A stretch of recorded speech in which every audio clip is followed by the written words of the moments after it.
అందరికీ నమస్కారం. నా పేరు శిరీష. నేను 7వ తరగతి చదువుతున్నాను.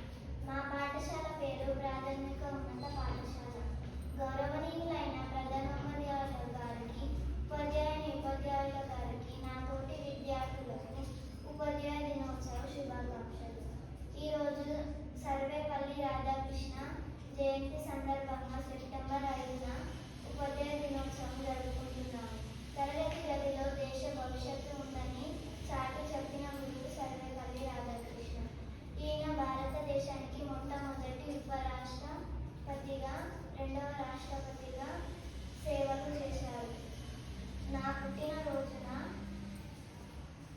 పుట్టినరోజున ఉపాధ్యాయ దినోత్సవం చేస్తే నాకు గర్వకారమని తెలిపారు. గొప్ప ఉపాధ్యాయుల వల్లే గొప్ప వ్యక్తులు తయారవుతారు. జీవితంలో సరైన మార్గాన్ని చూపించిన గురువులకు